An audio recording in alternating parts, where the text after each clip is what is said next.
you bring it in, which is I remember one of the initiatives that you're doing, and I think at this point about 15 years ago, and you're putting together what I now know is, your business model, your business plan, whatever it is, your presentation, going to the bank, having, dressing up well, leaving the house, going there, and it was for a company called Errand Boy. Now, Oh yeah, if you know what Aaron doing an that's like errand 20 is, years ago. that's That I was think 20 it's years about ago. 20 years ago Yeah, now. yeah. Aaron, and I know a lot of you guys might know this, but for those of you that can't, errand is something that you do when you have to most of the time leave the house. It's a task that you're looking to get complete, right? I need to run an errand. I need to go and pick up the milk from the grocery store. I need to do certain things. Errand Yeah. boy is, obviously a play on a lot of the positions that have boy at the end, bellboy, things like that. They're at your service. So an Yeah. errand boy, simply said, is somebody that will be doing the task for you, aka get your groceries, doing this stuff, and bring it to you directly.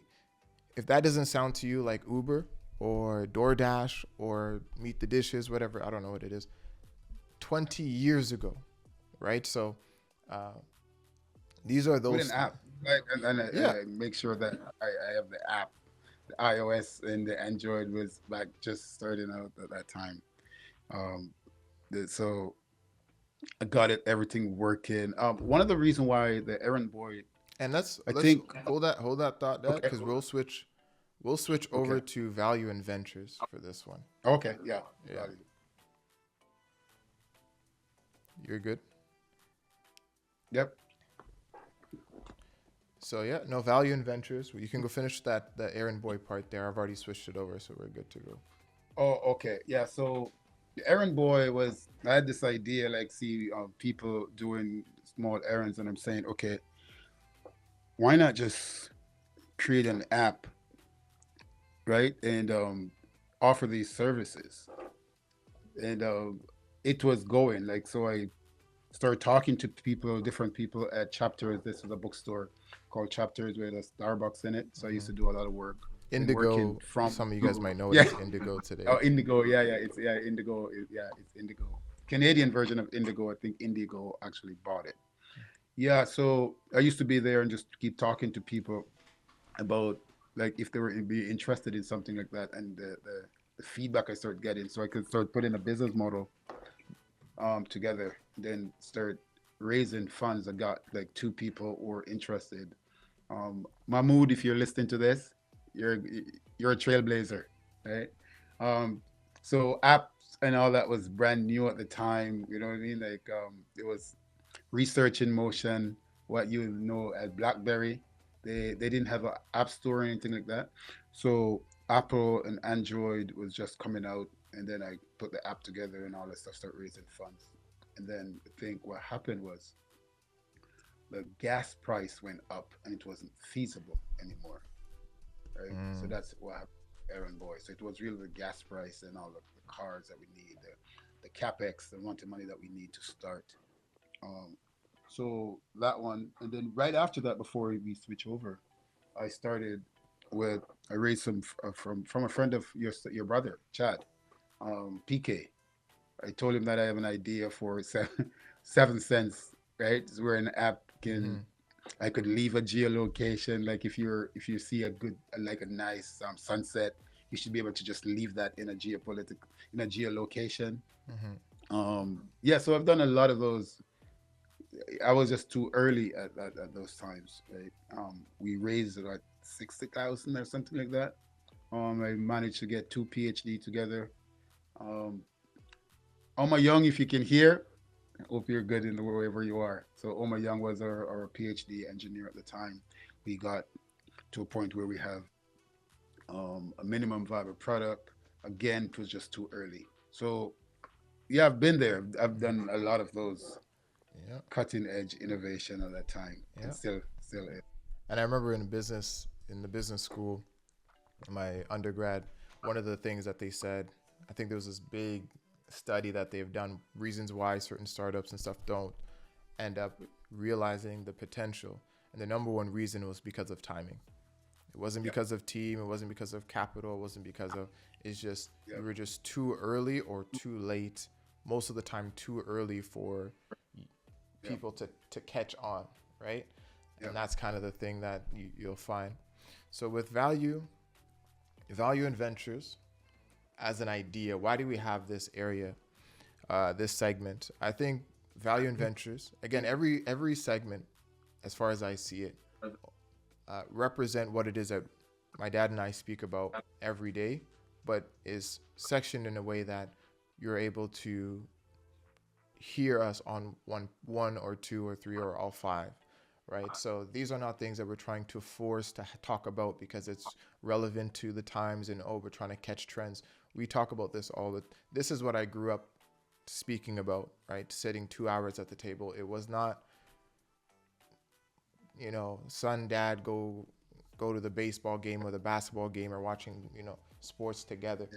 It A lot of was, strategy. yeah, it was strategy. It was books. It was learning how to navigate successfully in this world, right? Same education is not equal education. How to go about Yeah. it. So a lot of different stuff. Value and ventures fits into the value and venture category is oftentimes you think ventures, you think business, right? Business ventures, for example. And when you think value, you think money, making the most money. So yes, we are going to speak about money. However, we make the distinction, and my dad will clarify on that between money and value. So I'll let you run the value part. But the point here is Right. that we'll be speaking about everything from what's happening politically, uh, stocks, crypto, blockchain, uh, AI, you name it. So that's kind of technology, what's going on. Technology, yeah. enabling technology. Yeah. So the value, and what I'm going to say on this is not like we invented any of this. It's just like people know all these stuff. They're in books, they're in courses, they're around. So we define value is not money. In fact, I think money is not even something that we're trying to pursue directly. It's not like we're altruistic and say money is like we want to go off and live in the forest somewhere. Mm-hmm. We're not saying that, but we're saying you have to add value. So, what is value? There's a lot of definition for value, but at the same time, we decide to have our own definition, and there's going to be overlap with other people's definition of value.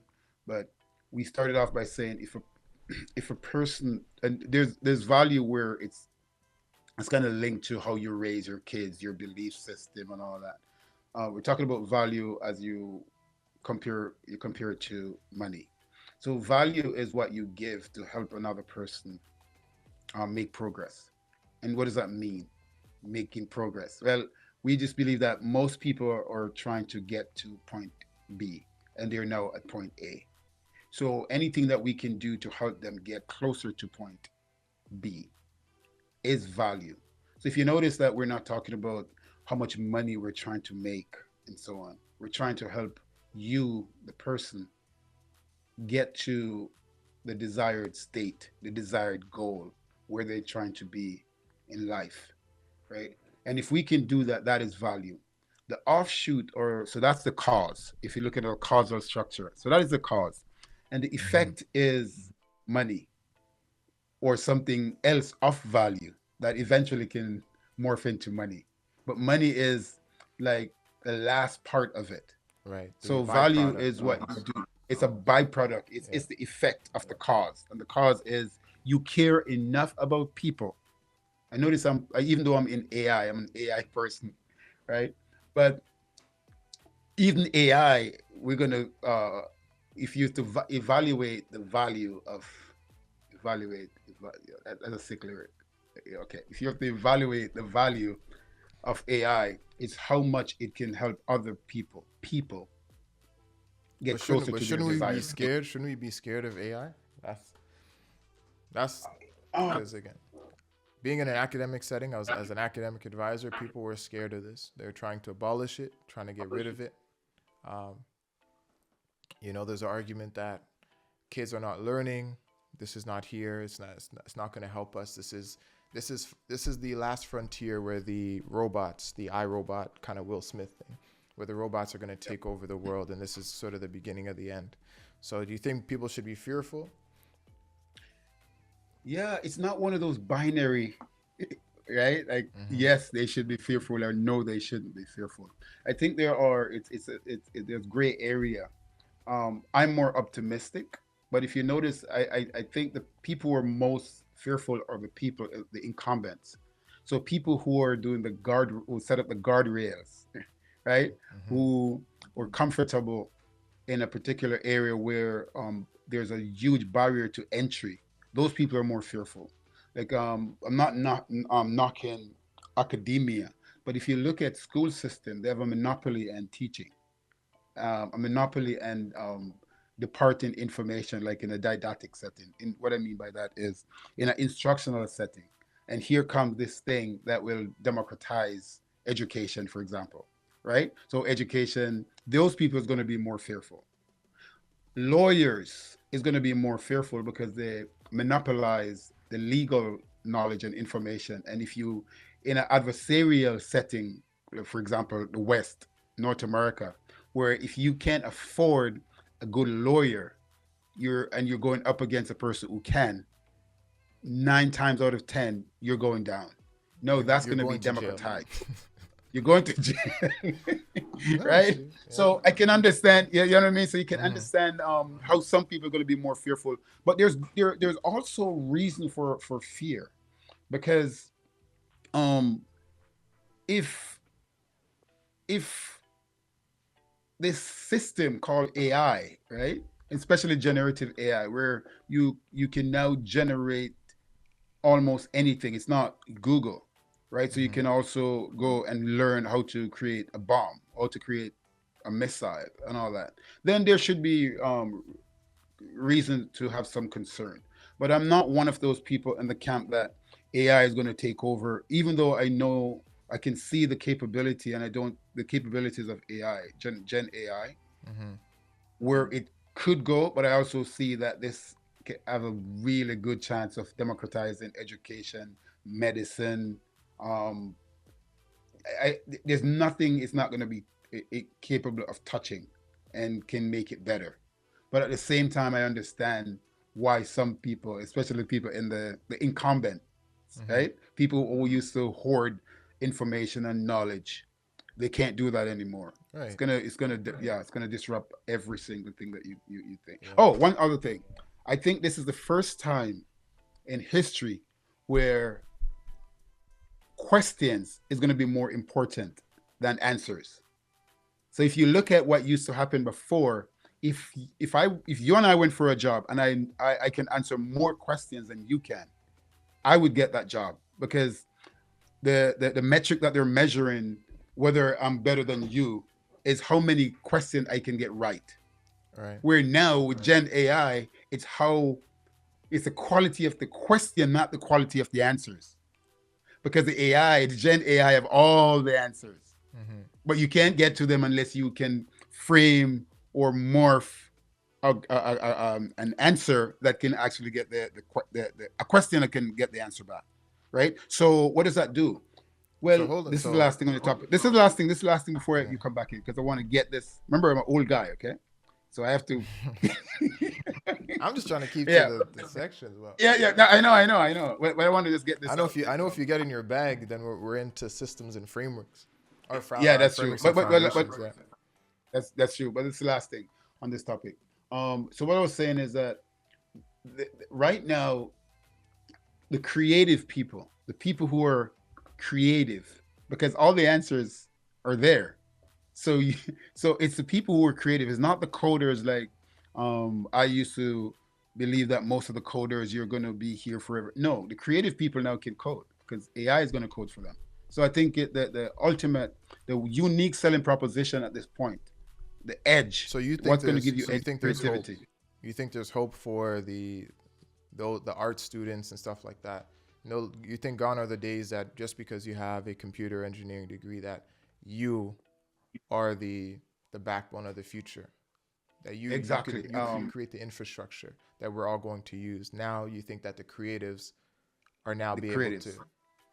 yeah. Not just know to be able to compete. I even go one step further that a lot of smart people I know would disagree with me.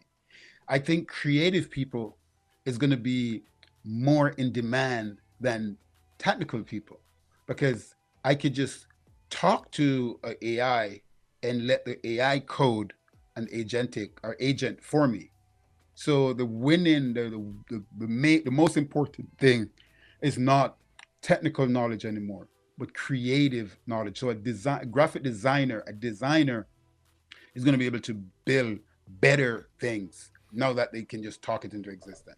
Well, that's so. How does that relate? Because it makes me think about the SATs, for example, right? Where that is a standardized test that often tests for specific things, right? Memory, so forth. But one thing that seems to be falling out of the SATs, for example, is creative endeavors. Yes, they have certain things as far as frameworks, but you're more than likely just following a specific framework, right? You read a book, you read the SAT book, you prep for it, you're going to see something that's pretty much one to one or damn near the same or close enough, and that's what it is. So it's more a memory exercise than it is Yep. anything else. Obviously, you're going to have your Yep. math, you have to go through the solutions, right? Computation. But I do agree. I think the creative is here now. I think in a lot of spaces that we are, it's still weird. People are still feeling weird about using ChatGPT, but some of the things that we'll talk about in value and ventures, but also another category that we have is ChatGPT is not large language.